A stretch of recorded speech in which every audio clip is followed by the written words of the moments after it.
Đúng rồi. Hai chú đi theo sau. Mà bữa nay hai cô cái ngồi đây các bạn làm sao xe ở đây được? Làm gì? Bên này.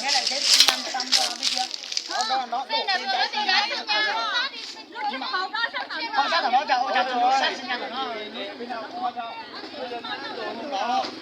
Tới đây.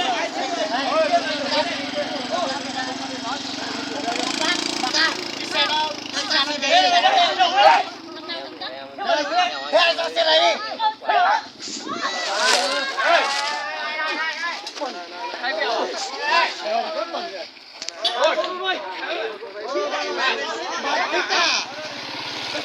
Tính tao rồi. Tất cả phá được không?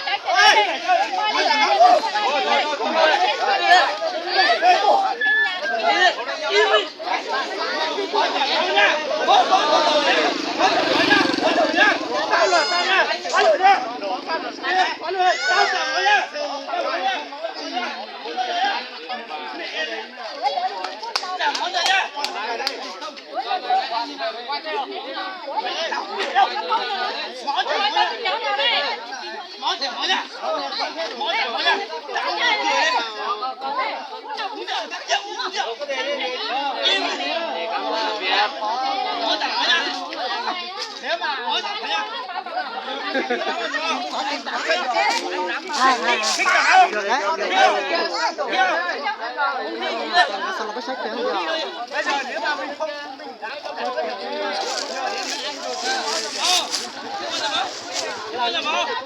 nếu mà mình không ôi em này tính là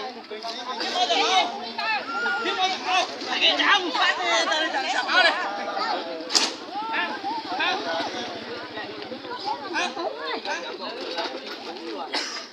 Được chưa? Nó chặt áo không? Cái áo một phát này, đường con này chặt áo này. Ôi, nằm ở đây rồi.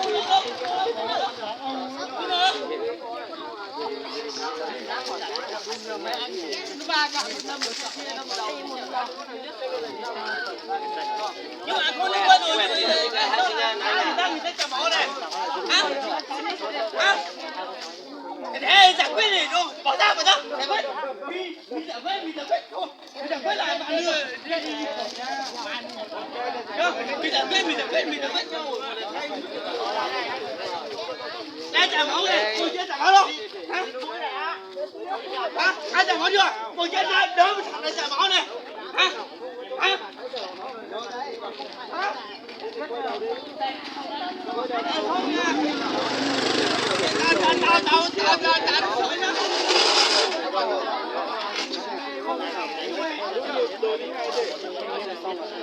con mẹ chúng mày đớp đâu phải nó chả mỏ à đớp luôn đấy thấy không hả bỏ vai là cái gì đấy hả mẹ chúng mày mẹ chúng mày nhờ cái gì của ta mình chỉ nhờ người ta đâu đỡ mình để chả mỏ à đây có ai giải quyết không để ra không làm không có ai giải quyết không đây không phải việc của giao thông nhá nếu mà các anh đánh nhau tôi gọi xuống là hay bên đây đây trả máu đây còn gì đến đây không đâu nhá đây trả máu đây đấy anh gây nhiều cái gì nhiều không nhiều nhưng mà chỉ có lời ta chở một trăm phát đến trả máu luôn đấy đây biệt giao thông không biết không biết đâu gọi anh không lôi hai thằng này về đánh nhau đấy không được không Không được không? Không được. Mày không được không? Không được đâu. Ai nói gì? Không mẹ tao vừa nãy tao không phải đâu gì. Người ta đâu người ta phá tao lên tao. Không muốn cái này, tao nói chết chưa? Hả? Hả? Tao nói chết chưa? Còn mẹ mày chúng mày. Nhưng mà thế là nó thôi thì khác chứ. Bây giờ cái thằng khác ở đây người ta đấm một phát rồi mà. Bây giờ em nói với anh nhá. Con nó đàn ông ấy đang đấu hết rồi.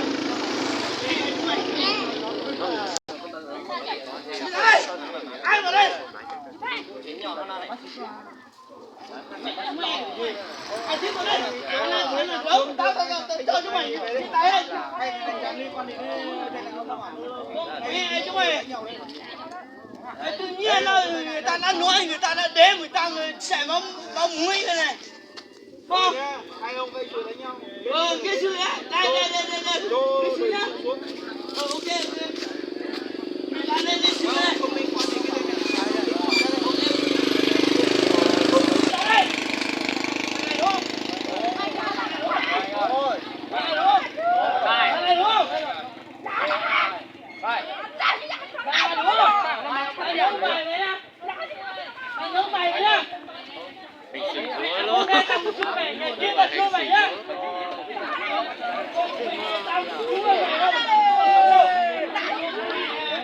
Ai cũng là con người cả. Nhưng mà người ta nuôi người ta. Không phải thế ta chạy nó nuôi.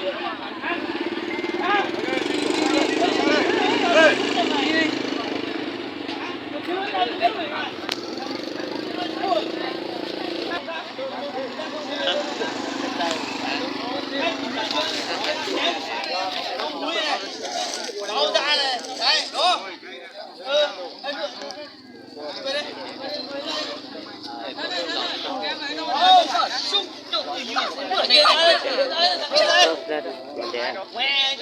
Tới đây một cái một.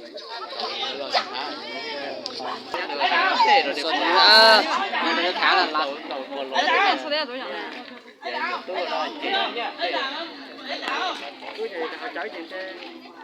Nó khuyên dân nó không.